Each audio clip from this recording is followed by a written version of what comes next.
latihan perkuat yoniso manasikara. Nah, kita rubah sudut pandang. Artinya, itu karena kebiasaan di samsaranya sudah kuat, memenuhi kilesa. Kita lahir aja sebagai uh, dilahirkan ya sebagai suatu makhluk itu ada kecenderungan dari loba, loba tika kok nggak salah ya, bantu lupa palinya itu. Karena karena keinginan kita dilahirkan, makanya kita dilahirkan. Ada keinginan untuk dilahir, itu bentuk loba. Jadi kita dilahirkan saja udah bawa loba, mau dikatakan. Kecenderungan lobanya kuat. Nah, belum lagi ada sesuatu yang tidak kita sukai. Oke, melihat, oke, begini contohnya. Kita melihat sesuatu itu bentuk wipaka, betul kan? Kesadaran melihat sesuatu itu bentuk wipaka.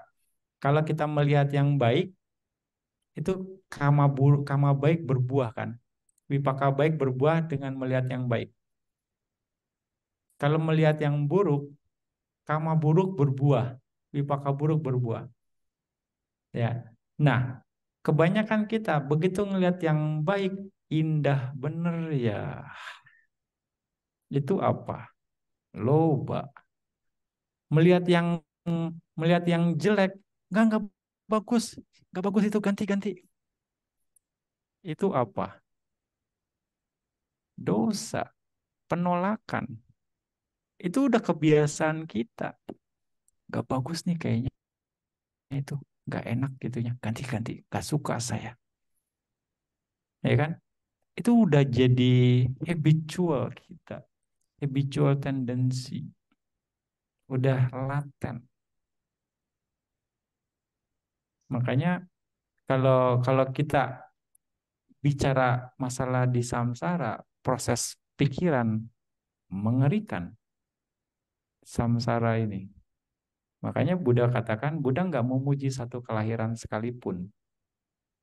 Kalau bisa selesaikan saat ini, kehidupan ini juga. Ya balik lagi, karena memang prosesnya ke sana. Dari kesadaran melihat, kita bikin kama terus. Komplain. Ya kan? Masakannya nggak enak gitu kan, komplain. Belum dari mulut juga. Tiap dari kesadaran mulut, ya kita juga bikin kama. Ya dari sentuhan juga kita bikin kama. Pemikiran kita itu juga kita bikin kama. Manodwara wajananya, ya kan? Manodwara witi. Setiap saat kita bikin kama. Masalahnya putu jana, mau dibilang bikin kamanya, kebanyakan ya aku salah tanpa disadari. Karena habitnya kuat. Makanya kita buat kebaikan itu supaya memperkuat habit itu, mengganti habit di samsara dengan habit yang sesuai dengan dhamma. Supaya kita terbebas dari samsara, berarti kan kita harus merubah kebiasaan di samsara itu sendiri kan. Bagaimana untuk terbebas di samsara? Hanya dengan praktek dhamma. Betul enggak? Dengan kebiasaan dhamma lah, yang sesuai dengan dhamma lah kita akan terbebas dari samsara. Makanya Buddha mengatakan banyak berbuat baik. Itu artinya kita harus memperkuat kebiasaan yang sesuai dengan dhamma supaya kita terbebas dari samsara itu sendiri.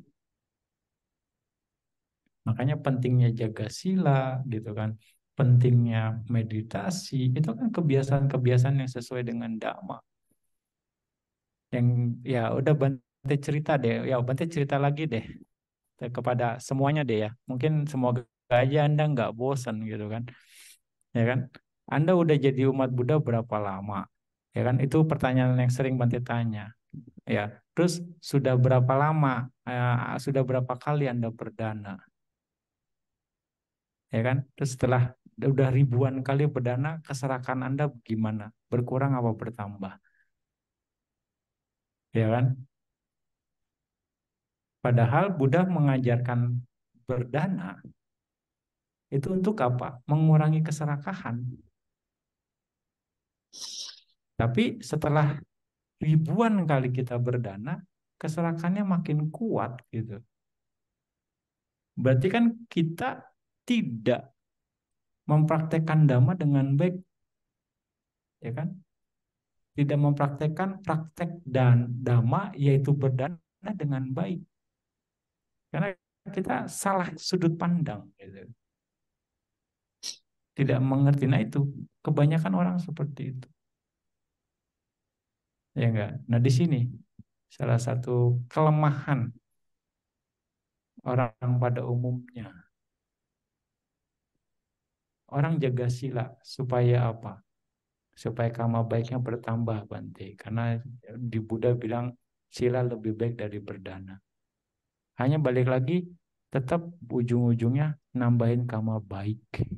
Nambahin karma baik supaya apa? Supaya saya dapat berkah, ya kan? Supaya hidupnya lebih baik. Ujung-ujungnya begitu, nambahin karma baik, nambahin supaya superior gitu. Ya itu masalah sudut pandang kita. Kita nggak mempraktekkan dhamma itu sesuai dengan apa yang harus didapat outputnya. Bisa terjadi, tapi ketika Anda cepat menyadari, oke, itu lebih baik. Ketika misalnya ada gejolak batin dan kita menyadari gejolak batin itu sendiri, itu sebenarnya yoniso. Nah, itu yang harus kita latih lagi. Latih untuk lebih yoniso manasikaranya lebih cepat. Jadi ya ya kita nggak bisa menghindari momen-momen tertentu kita udah bikin bikin kama, potensi kama, iya. Nah, tapi ya kita perkuat saja momen kebaikan itu sendiri. Ya, jadi jangan takut juga. Ya, jangan merasa takut, jangan merasa berkecil hati karena kama misalnya kama baik yang terus bertambah. Ya, kita juga terus berjuang untuk memperkuat kebaikan itu sendiri. Ya, semaksimal mungkin. Kita nggak bisa mencegah, kita nggak bisa mengendalikan saat ini karena arus kesadaran kita sudah begitu banyak. Ya kehidupan ini kita bisa terkendali misalnya. Dari kehidupan selama di samsara udah tak terkendali arus ini. Makanya kita bikin benteng aja di kehidupan sekarang gitu. Perkuat sebanyak-banyaknya potensi kebaikan kita di sekarang selagi kita bisa. Jangan berpikir yang sudah terjadi dan yang belum terjadi. Lakukan saja yang terbaik dalam kebaikan itu sendiri. Artinya perkuat kualitas kebaikan itu sendiri. Kita bangun benteng sekarang. Artinya Buddha kan juga bilang, bagaimana untuk menyeberang ke pantai seberang? Pakai rakit, ya kan? Rakit yang kita gunakan kumpulin batang kayu semuanya, rumput untuk mengikat kayu. Artinya dikumpulkan kualitas-kualitas baik itu sendiri ya supaya jadi rakit. Rakit ini adalah kebajikan dan gunakan rakit ini untuk menyeberang samsara. Ya, menyeberang samudra itu diibaratkan aku salah. Jadi dibandingkan rakit dan samudra, jelas samudra yang lebih besar kan. Tapi gunakan rakit tersebut untuk menyeberang pantai seberang. Gunakan kebaikan yang kita lakukan, gunakan kebaikan atau kualitas-kualitas baik yang kita kumpulkan ya untuk ya menghancurkan semuanya gitu. Yang Bante sering bilang bahwa kita melakukan kebaikan untuk meningkatkan untuk mematangkan kebijaksanaan kita. Nah, dengan matangnya kebijaksanaan, kita akan bisa mengikis atau misalnya menghancurkan kemelekatan, ya mengikis kemelekatan dan juga akhirnya kekotoran batin kita juga akan terlepas. Kira-kira seperti itu. Makanya untuk bisa mematangkan kebijaksanaan, kita harus mengerti apa tujuan kita berbuat baik. Itu penting. Ya, di situ aja mulai. Di situ aja terus diperkuat, Celi. Ya, terus saja sampai nanti kita jadi matang, kita jadi mantap. Inilah proses perjalanan di samsara. memang mengerikan. Tapi jangan takut. Untung masih ada Dhamma. Ya, gitu. Ya.